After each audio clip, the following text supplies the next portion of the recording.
All right, we've all seen this image. It's one of the most famous pieces of art in the entire world.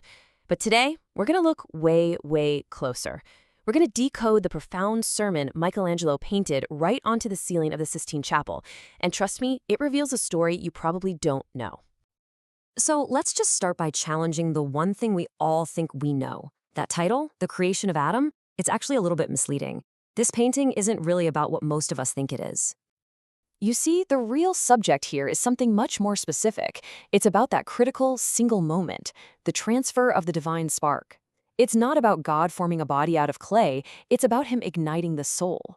Michelangelo chose to capture the literal instant before Adam truly becomes alive. And he bases this entire visual story on this one specific verse from Genesis. Now, he doesn't paint God literally breathing into Adam's nose. That might look a little strange, right? Instead, with absolute genius, he translates that idea of the breath of life into a moment of pure electric tension. So how does he pull this off?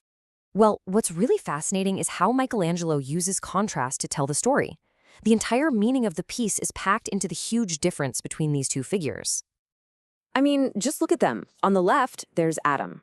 Physically perfect, sure, a glorious vessel, but he's totally passive. He's just reclining on the earth, looking kind of incomplete. Then you look to the right, and wow, God is a whirlwind of energy and purpose, flying through the heavens, actively reaching out to give life.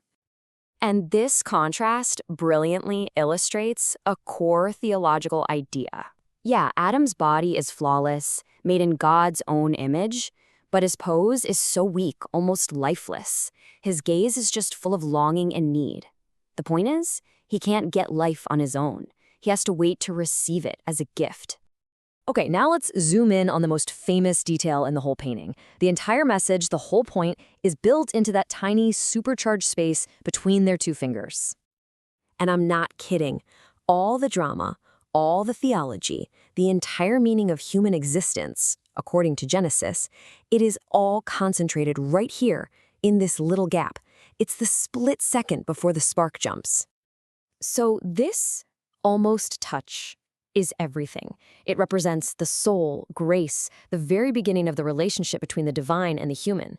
It's a symbol of a perfect connection that, as the story goes, will eventually be broken and will need to be restored. But you know Michelangelo, he didn't stop there. He hid even more profound symbols right there in plain sight, tucked away with God and his entourage. If you follow God's left arm, you can see he's sheltering a woman who is looking with this intense curiosity right at Adam. So, who is she? The general agreement is that this is Eve. Now, she hasn't been created from Adam's rib yet, but she already exists in the mind and plan of God. By putting her here, Michelangelo is showing that God's plan wasn't just for one person, but for community and for family, right from the very beginning. And that brings us to another mystery. For centuries, people have debated what's going on with this massive, billowing red cloak that surrounds God and the angels. I mean, its shape is so specific, so unusual.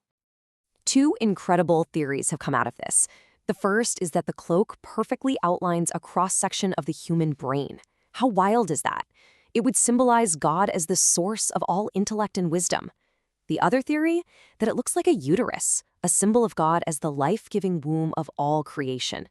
Either way, the message is clear. God is the ultimate creator.